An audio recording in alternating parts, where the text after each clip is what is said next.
Hey Guardians, I just want to let everyone know that I do have both a Twitch and a Twitter, and I'm very active on both. Feel free to come give me a follow on both, links in the description. You get away with Kalasa? It's unfair, man.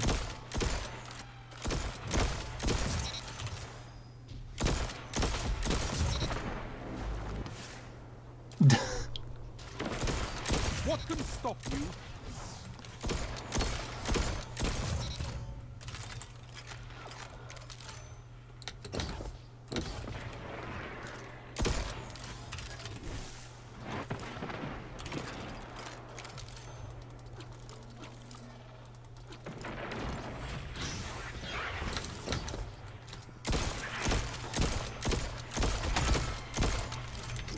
Zone C lost.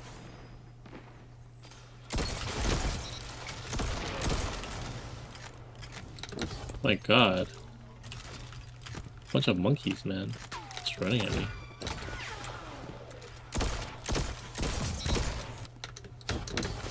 Zone C lost. Power play.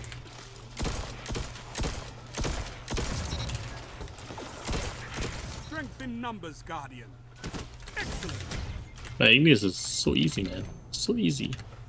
It is, yeah. Crazy gun.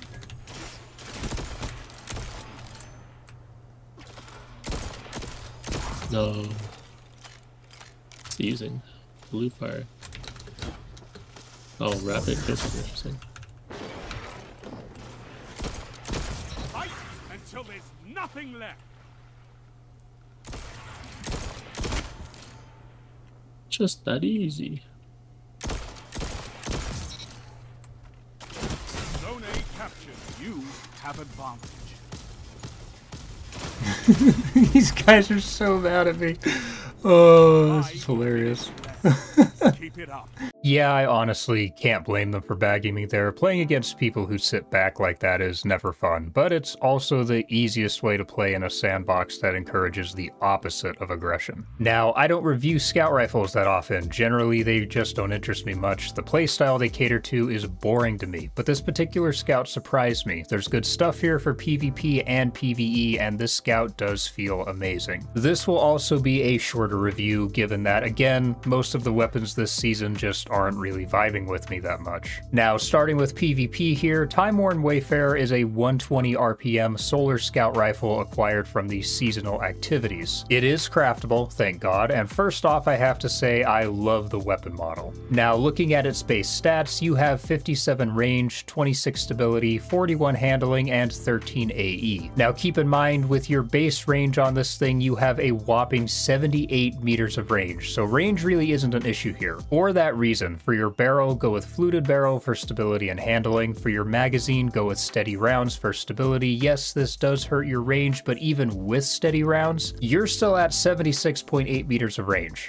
Then for your masterwork, really it's dealer's choice here, though personally I would recommend stability. And with that roll, you have 52 range, 56 stability, 56 handling, and 20 AE. Now in that third column for PvP, you have keep away and to the pain. Either of these will work fine. The bonus to your aim assist from taking damage with to the pain will be helpful given this weapon's lower aim assist stat, but as always, I default to keep away here. A little extra range certainly isn't going to hurt, and given that this scout does have the same slow one bullet at a time reload animation as DMT, the extra reload speed is very nice. Now in the fourth column, you have precision instrument, eye of the storm, opening shot, desperate measures, snapshot sights, and high ground. Let's get high ground out of the way first. If you're standing on an elevated position above your target, and I mean even slight elevation, high ground will give you a fairly substantial damage boost. Enough of a boost that if you're radiant, it will 2-tap. Now this isn't a particularly consistent roll, and it's rather map dependent, but you can do some funny things with it, so it's there if you want to try it. Just keep in mind you have to actually be standing at a higher elevation, so jumping or heat rises will not give you the damage boost. Other than that, really any of the options here are good. 120 scouts will kill in 2 crit and 1 body anyway, so precision instrument is a little redundant, but it is still useful for dealing with overshields should you be fighting a Void Titan. Now, outside of that, my favorite option here is going to be opening shot for the boost to your aim assist, basically guaranteeing your first shot will be a crit. That being said, snapshot sights is never a bad option for more aggressive playstyles, but be honest with yourself. How aggressive are you really going to be with a 120 scout? Probably not at all. You're going to be posted up in the back of the map like scout users usually are. Then, of course, you have Eye of the Storm, an old favorite. Taking damage will boost your handling and accuracy, and Enhanced Eye of the Storm boosts stability as well, so it's not a bad option either. But even then, the entire point of a scout, particularly this archetype, is to stay out of the effective range of the majority of a lobby, so I'm still leaning towards opening shot or precision instrument. Now, the big thing that surprised me on this scout was just how it feels. It feels amazing. It feels smooth, responsive, accurate. It has a fairly clean sight picture, if a little bit blocky with the scope. Something to keep in mind is I see lots of players try to hipfire any scout that shares the lever action factor of DMT. This is not DMT. Do not hipfire it. Use your sights. Scouts all fit a similar playstyle in PvP, so the big selling point here is just that this weapon feels very good in gunfights. Now, personally, I generally like to pair laning weapons with an Invis Hunter and Knucklehead Radar, or a Void Lock with Child of the Old Gods, but of course that's up to personal preference. And scout rifles, particularly 150 and 120 scouts, are kind of sleepers anyway. They have all the advantages that a hand cannon does, such as the ability to peek shoot and put chunk damage on someone, but unlike a hand cannon, they can do so at 60+ meters, so it's a solid PvP weapon overall. Now, for PvE, should you want to rock a 120 scout in PvE, in the third column you have Strategist for class ability energy on kills, definitely a solid enough choice. You have Shoot to Loot, a favorite amongst PvE players, and its usefulness really can't be argued. You see a heavy brick on the ground in a position you cannot safely reach in a GM, just shoot it a couple of times and Shoot to Loot will pick it up for you. This is also useful during DPS phases. See a heavy brick on the ground, keep where it is in the back of your mind. If you start running low on heavy during DPS, just shoot the brick and then keep pounding the boss. Then you do have Dual Loader, where you'll load 2 rounds at a time. Not as useful as the other options here, but not bad for weapon uptime either. Then, 4th time's the charm. I would ignore this here, as this is a perk I'd reserve for something I might need in a DPS phase on a special or heavy weapon. Then lastly, of course, you have Heal Clip. Tried and true, another favorite among PvE players. Get a kill, reload, it will give you some of your health back. Now, in the 4th column, Desperate Measures, Precision Instrument, Incandescent. Starting with Precision Instrument, this can be helpful for single target damage, but it's probably my least favorite option here. Next up, Desperate Measures will give you a damage buff on both weapon kills and ability kills. 10% for a weapon kill, 20% for an ability kill, and these can stack. Easy enough to keep procced in PvE should you want a damage perk. But of course, my favorite option here is Incandescent. Final blows will cause your target to explode, damaging and scorching any enemies within the blast radius. This is fantastic for both solar builds and just general purpose ad clear as well. Now, as far as combos go, for just general use, I like Heal Clip and Incandescent. For more endgame content, I would go with Shoot to Loot and either Incandescent or Desperate Measures. And honestly, that's pretty much it. Not a lot to talk about on this weapon, but it impressed me enough that I decided to put a review out anyway. So definitely give this thing a try. It's a very fun weapon and a very potent one. Now, as a reminder, the next episode, Revenant, is out in less than 2 weeks, and I will be streaming frequently that first week, going for whatever new weapons we get for reviews, testing out the various sandbox changes, so on and so forth. So remember to check the description for my Twitch and my other links. Outside of that, leave me a comment with your thoughts on this weapon. Don't forget to like and hit that subscribe button with the bell icon as well. For now, I'll see you all in the next video. Peace, Guardians.